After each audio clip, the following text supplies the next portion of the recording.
نروح زمان، نرجع زمان على ايامكم، ايام الله يطول كابتن خالد. يعني بمناسبه السكسوكه والشيء، مو زمان مره يعني زمان شوي، زمان طيب خلاص زمان اليوم احمد ما شاء الله في 2001 في فقره الملعب زمان. اليوم اختار لكم الزملاء مباراه بين الاتحاد السعودي والاهلي المصري في كاس السوبر السعودي المصري في عام 2001، والتي انتهت بفوز الاتحاد. لقطات من هذه المباراه.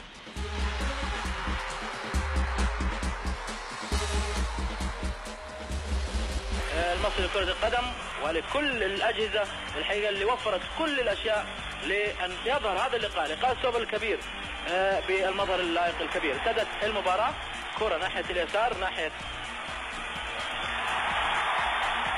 خالد بيبو، بيحاول يعدي، مقطوعة من قائد هجم الأهلي، بيحاول يعدي واختراق جيد، وكرة خطرة بيحاول يمرر طويلة إلى خارج الملعب. محمد نور يعدي بحركة جميلة، محمد يلا ماد إلى داخل منطقة الجزاء، حطها بالمرمى، حطها بالمرمى اللاعب، وأخيرا توصل إلى الحضري، حيمرر يغير رأيه وبيحاول يعدي من منطقة ضيقة جدا، ويحتسب خطأ للاتحاد.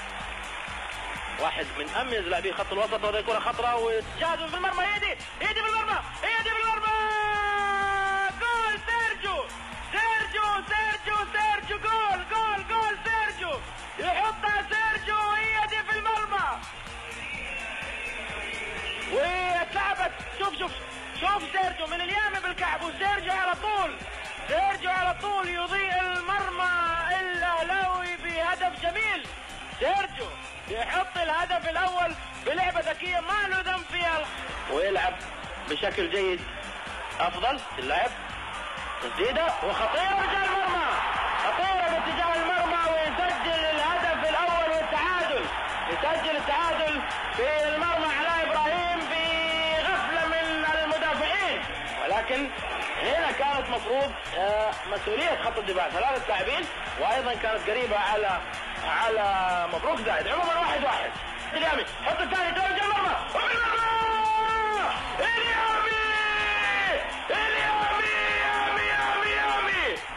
يسجل الهدف الثاني. جميل اليامي، هذه بدايتها هنا.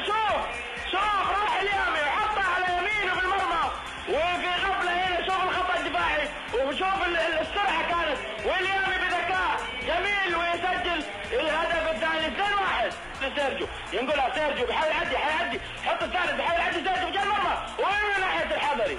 كرة للاهلي المصري تلعب بينيه سريعه وخطيره، وتسدد الى خارج الملعب، ركله مرمى. محمد جوده تلعب كرة عاليه خطيره هذه، وخطيره باتجاه المرمى، خطيره باتجاه المرمى، ما لها لزوم يطلع مره. مبروك زايد اتلعبت رميه جانبيه ومحاوله المرور، خذوهات كرة خطره داخل منطقه الجزاء، وتجهيزه جيده وداخل المنطقه، ويحاول يسدد باتجاه المرمى، وبيمسكها وباتجاه المرمى، ويسجل التعادل من خطا فادح خالد بيبو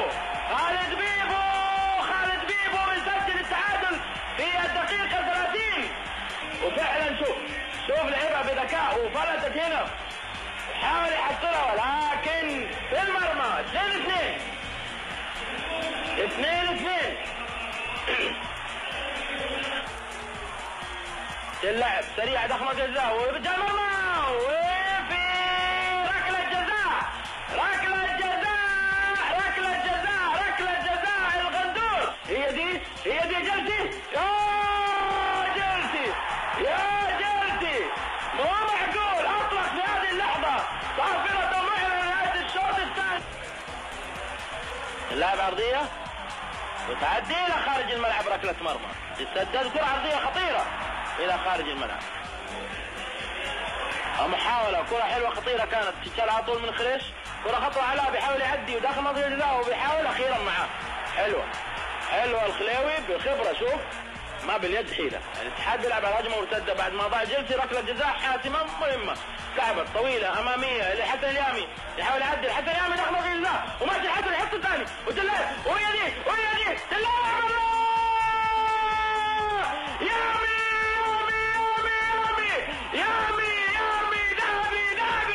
ذهبي للاتحاد من اليارو عليه الصقر.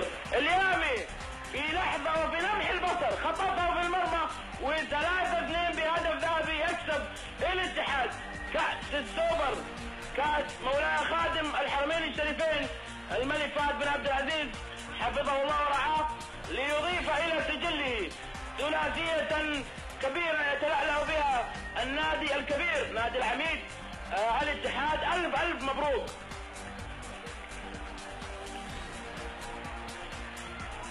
هذه عادة الكرة هنا. شوف الحسيليامي، شوفوا الحسيليامي يقولوا لكل الناس هذا العميد وهذه عاداته. الاتحاد يتقدم قائد الاتحاد محمد الخليوي يتسلم الكاس من يد معالي الدكتور علي الدين هلال.